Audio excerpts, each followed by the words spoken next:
Então, eu queria fazer um videozinho diferente. Na verdade, isso é mais. Bom, fazer um vídeo de speed painting diferente. Eu queria falar um pouquinho sobre o Metal Mancer. Só que como eu não sou boa pra falar muita coisa, eu chamei o Andrew pra falar aqui comigo e realmente dizer coisas úteis. A gente sempre fala Se das. era pra falar coisa útil, eu devia ter me avisado antes, porque são 19 para meia-noite, né? Quase na hora da música. E eu já, nessa altura, nem a pau que eu vou falar coisa útil. Tá, mas é bom, dá esse feeling assim, tipo, despreocupado e Hum, tal, não tem tá problema. bom, tá bom. A gente sempre fala das influências musicais de Metal Mancer, mas a gente sempre ressalta que não é só sobre isso a história. Então eu queria falar um pouquinho sobre as influências literárias. E óbvio, ninguém melhor para falar isso do que um doutorando em literatura. Então puxe aí suas cartas na manga para falar das coisas úteis da vida, não importa o horário. E Tá. E eu queria começar com um dos meus poetas favoritos, que foi citado na primeira revista, no roteiro, que é o Allen Ginsberg. Na real, eu nem lembro, assim, do que eu escrevi no roteiro, assim, não lembro mais nada da história, nem nada do que eu fiz. Tô brincando. Eu vou começar de novo. Deixa eu começar a gravar de novo. Por quê? Porque tu tá Eu... acabando com a tua própria credibilidade. Tô zoando, eu lembro sim. Pra quem não sabe, tem a primeira cena da Vitória, que ela tá naquela a festa na Mansão do Metal, ela fala na maquinaria da noite, etc, etc. Ai, E sim. aquilo é do poema do Ginsberg, O Uivo. É.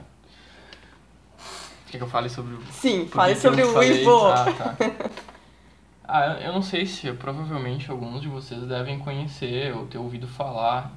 O Ginsberg ele é um poeta bem conhecido nos Estados Unidos, principalmente porque ele fez parte do movimento beat e tal, e teve muita influência no próprio movimento hippie, né? E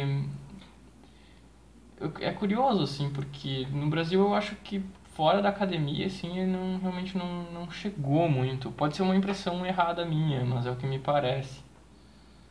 Ah, tem um filme, quem quiser ver, tem na Netflix aquele filme. Tem dois filmes dele na Netflix. Um se chama O Uivo, que é com James Franco, e intercala a leitura que ele faz do poema com o julgamento dele É, na. só pra dar contexto, no caso, o Ivo, quando ele saiu, ele foi editado, publicado e tal. E ele saiu numa época que a academia americana vivia um momento muito conservador, assim, não só a academia, a própria sociedade americana, né? Houve uma espécie de revolução puritana, assim.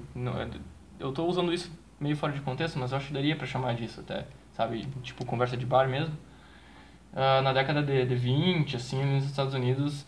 E, e o livro dele foi considerado uma ameaça moral.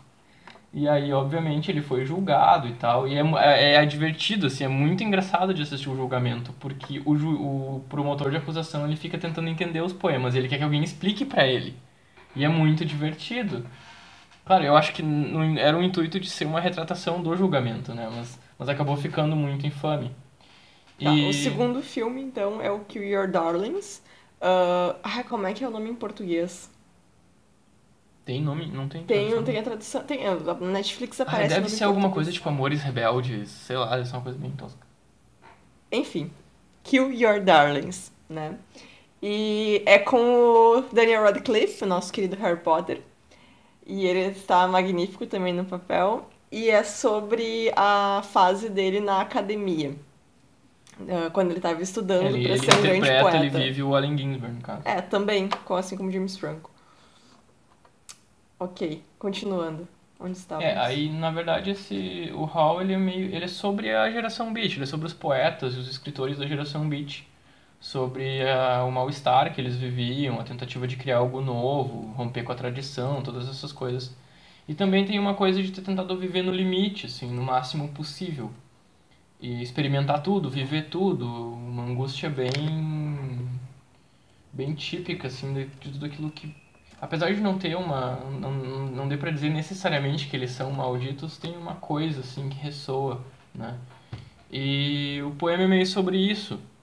E eu coloquei essa citação do poema bem no início da narrativa da Vitória, Eu encaixei no meio da narrativa dela, do pensamento dela, porque eu achei que fechava completamente, assim, porque o que a geração Beat representou, assim, para as gerações futuras, eu acho que de certa forma isso também representa, o heavy metal representou muita coisa quando ele surgiu na década de 70. Eu sempre comento isso quando é possível, né? Que a gente sempre fala que eu considero, e eu já estudei um pouco de metal academicamente, assim, como expressão cultural, enfim, todas essas coisas, né? E a gente acaba sempre falando que heavy metal ele tem, dá pra identificar por três palavras-chave, que é confronto, liberdade e vontade. E o metal ele meio que surgiu assim com essa ideia, não, eu não diria ideologia, mas uma ânsia, né, de ser uma coisa meio libertadora, assim, de oferecer a possibilidade de confronto, de questionar, de te libertar de amarras sociais, porque ele desafia tudo, musicalmente, esteticamente, socialmente, porque os headbangers, né, eles usavam, na época, eles começaram a usar já essas camisas brancas, que é meio comum, assim, hoje é meio considerado meio clichê, assim, mas na verdade na época isso em certos âmbitos sociais ainda era considerado roupa de baixo, assim, né, underwear, tipo, e se usava isso com uma jaqueta de couro por cima, por exemplo, o que é muito subversivo, né. Usavam acessórios que eram essencialmente femininos também, né, maquiagem, cabelos com penteados entre aspas femininos, tudo isso era muito subversivo, né? E, e, e essa expressão do heavy metal hoje, se vocês forem me perguntar se hoje, tipo, eu até estava escrevendo o texto da apresentação, da diagramação da revista, e eu acho que o metal hoje ele se perdeu um pouco de si mesmo. Eu acho que como tudo também, né? Literatura também, enfim. E claro, acaba meio que alienando um pouco de si mesmo, perde um pouco do sentido, acho que esvazia um pouco a coisa. Mas algumas bandas ainda mantêm isso, algumas pessoas ainda acreditam nisso, isso ainda tá lá em algum lugar meio escondido, eu acho, sabe? E eu acho bacana pensar isso, assim, tentar pensar no metal, assim, não necessariamente só como um estilo musical, mas como um cenário, não diria um cenário, mas quase como uma subcultura. Eu acho interessante poder pensar isso, porque normalmente não se pensa no metal dessa forma. Se pensa como se pensa no rock and roll, ou como se pensa em qualquer coisa, quase como só no nível de comercial da coisa, como produto mesmo. Só que na verdade surgiu como mais do que isso, né? E ainda tem gente que acha que é mais do que isso. Tipo, obviamente eu sou uma delas. Tá, eu prometi para os nossos telespectadores que nós não íamos falar de heavy metal, que nós íamos falar de Ah, é influências verdade. literárias. Se você estivesse numa entrevista para o seu doutorado, você Hum, teria saído do assunto e teria sido descontada nota. foda-se. Então, ok, além de Ginsberg, tem outros poetas da geração Beat. Tu se inspira em algum outro também? Outras referências vão mais atrás, assim, anterior ao Ginsberg? Então, eu sempre. Isso é, na verdade, não talvez. Pra quem já me ouviu falar alguma vez sobre influência, isso não vai ser novidade, eu acho. Mas eu sempre tendo, como eu tenho muito pouco tempo, eu sempre tendo a usar no que eu escrevo, nas coisas que eu faço, coisas que eu estudo, que eu conheço mais, né? Por isso os demônios também, porque, tipo, o cara vai lá, e aí eu fiz o mestrado estudando William Blake, mas eu estudava expressões satânicas e demoníacas em William Blake. Então, tipo, eu entendo de demônios. Então eu posso escrever sobre demônios meio de boa, assim. E meio que essa era a ideia, né? Não necessariamente que fosse uma maneira de solucionar um problema fácil ou algo assim, não era essa a questão. Era mais realmente poder aproveitar o que eu faço academicamente para fazer uma coisa diferente, uma coisa, né, que eu acho legal. E aí entram todos os poetas e escritores que chegaram a trabalhar com essas coisas em algum momento. Claro, o Ginsberg tá lá e naquele momento eu acho que eu tava numa influência bem mais beat.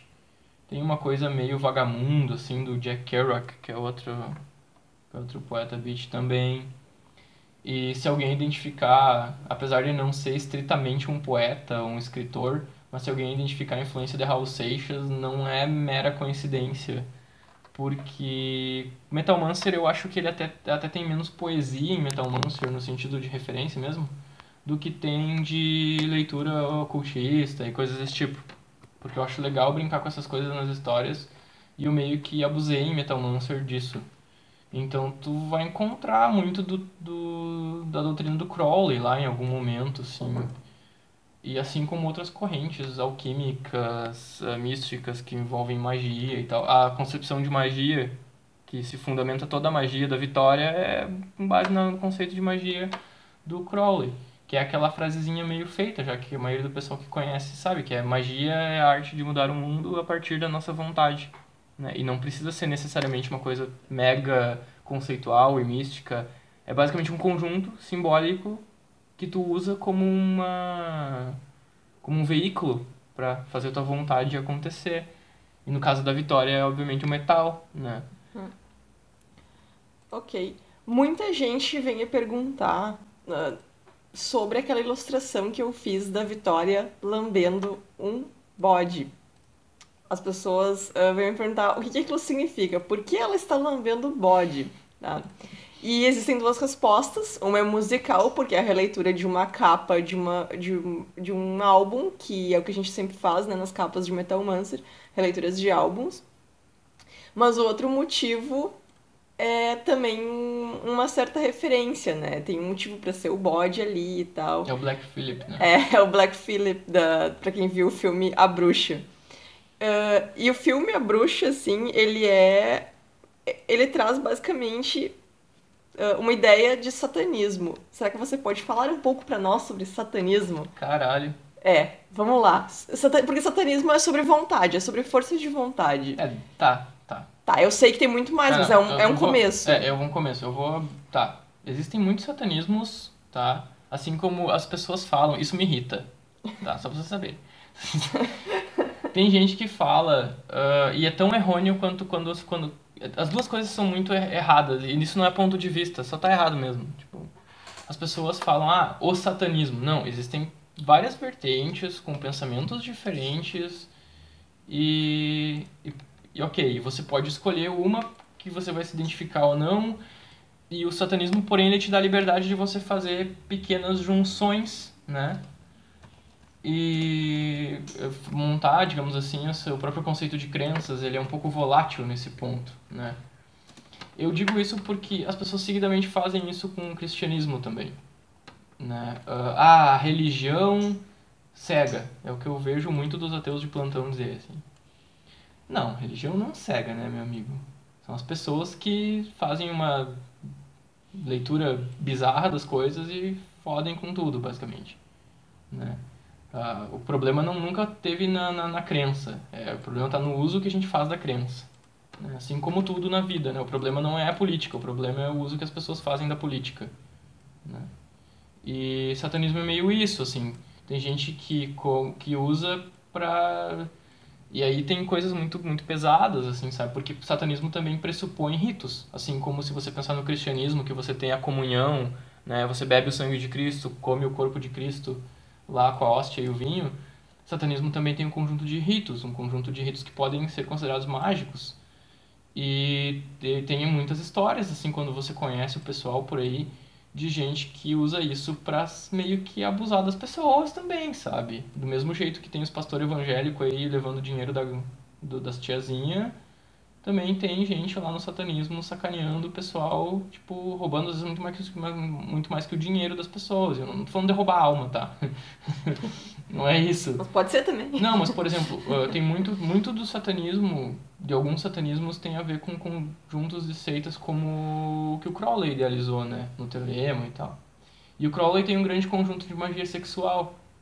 Então não é comum assim, não é incomum ouvir de alguém que se aproveitou, tipo, sabe, um cara que se aproveitou de uma menina assim, dizendo que ela tinha que praticar um ritual de magia sexual com ele e tal, tipo, esse tipo de coisa, sabe? Tudo bem, nós sabemos que tudo pode ser usado pro bom ou pro mal, mas aqui a gente tá falando de um satanismo específico e é desse que eu queria que tu falasse.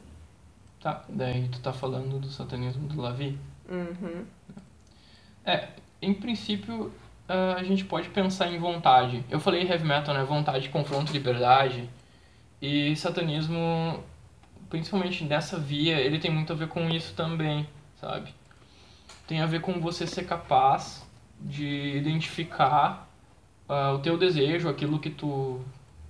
Eu não chamaria de vocação, é realmente desejo, porque pode mudar e é aquilo que tu realmente acredita que seja a, o que tu precisa realizar e fazer no mundo, na tua vida.